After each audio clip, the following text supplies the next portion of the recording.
Assalamualaikum warahmatullahi wabarakatuh.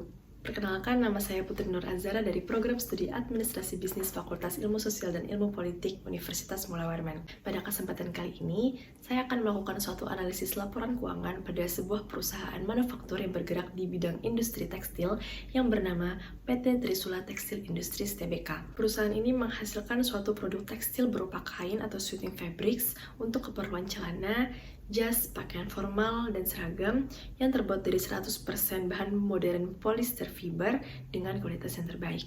Adapun tujuan saya melakukan analisis ini yaitu untuk memenuhi penilaian tugas mata kuliah analisis laporan keuangan yang saya ampu.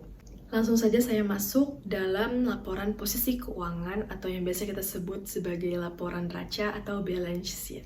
Pertama yaitu ada aset yang terbagi menjadi aset lancar dan aset tidak lancar. Dalam aset lancar, terdapat total aset lancar dari tahun 2021 ke tahun 2022 mengalami penurunan dari 348 miliaran sekian ke 343 miliar sekian. Jika kita lihat dalam per akunnya, penurunan ini disebabkan karena adanya penurunan dalam kas dan bank yang cukup signifikan, di mana kas dan bank per tahun 2021 menunjukkan nominal 36 miliaran rupiah dan per tahun 2022 yaitu sebesar 19 miliaran rupiah. Penurunan ini tuh termasuk cukup signifikan karena menunjukkan persentase yang hampir menyentuh 50%. Selain itu, kita dapat melihat juga pada pihak ketiga dalam piutang usaha dan pihak ketiga dalam piutang lain-lain yang juga menunjukkan penurunan, sehingga hal ini ikut mempengaruhi penurunan dalam total aset. Selanjutnya ada aset tidak lancar. Pada aset tidak lancar, dari tahun 2021 ke tahun 2022, dapat dilihat per akunnya bahwa terdapat kenaikan pada investasi pada entitas asosiasi dari 625 juta sekian ke 726 juta sekian. Selain itu, aset tetap juga mengalami kenaikan. Kemudian, aset pajak tangguhan yang dibayar tahun 2022 mengalami penurunan dari tahun 2021.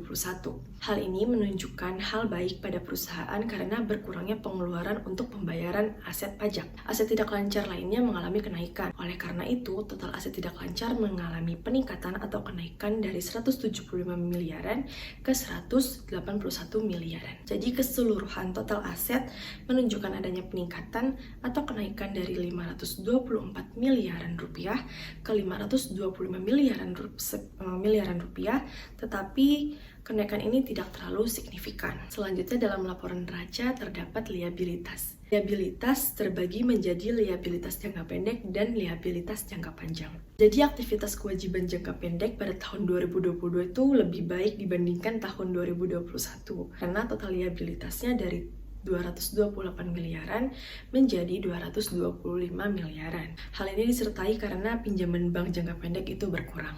Adapun pada liabilitas jangka panjang dari tahun 2021 ke tahun 2022 meningkat yang dikarenakan kenaikan liabilitas sewa dari 402 jutaan rupiah menjadi 8 miliaran rupiah. Jadi pada keseluruhan total liabilitasnya dari tahun 2021 ke tahun 2022 mengalami penurunan namun hampir sama nominalnya, dan juga antara kewajiban jangka pendek dan jangka panjangnya hampir sama, sehingga jika dilihat perubahan liabilitas perusahaan ini tuh tidak terlalu signifikan, yang mana kegiatan operasional kewajibannya hampir-hampir sama aja. Masuk ke ekuitas yang merupakan akhir dari laporan neraca, perusahaan ini memiliki entitas-entitas anak perusahaan lain, sehingga terdapat akun yang menunjukkan ekuitas yang dapat diatribusikan kepada pemilik entitas induk yang menunjukkan saham bahwa tidak ada perubahan. Lalu saldo laba baik yang telah ditentukan penggunaannya maupun belum ditentukan penggunaannya mengalami kenaikan, sehingga total ekuitas pada perusahaan ini mengalami kenaikan dari tahun 2021 ke tahun 2022 sebesar 1,6 miliaran rupiah.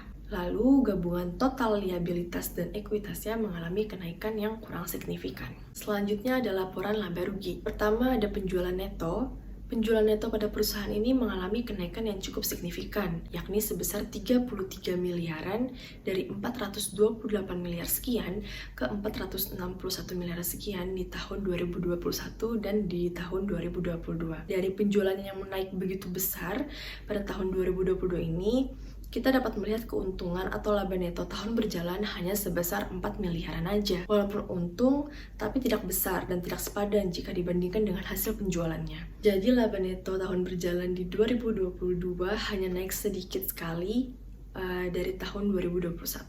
Menurut analisisnya, walaupun penjualan neto itu tinggi, tetapi banyak sekali beban biaya yang perlu dibayarkan oleh perusahaan ini. Dapat dilihat pada bagian penghasilan atau beban lain-lain, di akun rugi selisih kurs menunjukkan kenaikan yang sangat signifikan dari tahun 2021 ke tahun 2022, yang mana pada tahun 2021 rugi selisih kurs sebesar 18 juta sekian rupiah, dan di tahun 2022 naik sebesar 195% menjadi 1,4 miliaran rupiah. Kerugian ini mempengaruhi penyusutan keuntungan perusahaan sehingga laba tahun berjalannya tidak jauh meningkat. Hal-hal ini juga mempengaruhi penurunan kas dan bank pada laporan neraca. Selain beban biaya tadi, penyusutan keuntungan perusahaan ini juga disebabkan karena besarnya pajak penghasilan sebesar 4 miliaran rupiah. Jadi laba neto tahun berjalan dari tahun 2021 ke tahun 2022 tetap mengalami kenaikan yang berarti masih cukup untung, tapi kenaikannya tidak jauh dikarenakan adanya permasalahan-permasalahan tadi. Sekian analisis laporan neraca dan laporan laba rugi dalam analisis laporan keuangan tahun 2021 dan tahun 2022 pada PT Trisula Tekstil Industries Tbk dari saya. Kurang lebihnya mohon maaf. Wassalamualaikum warahmatullahi wabarakatuh.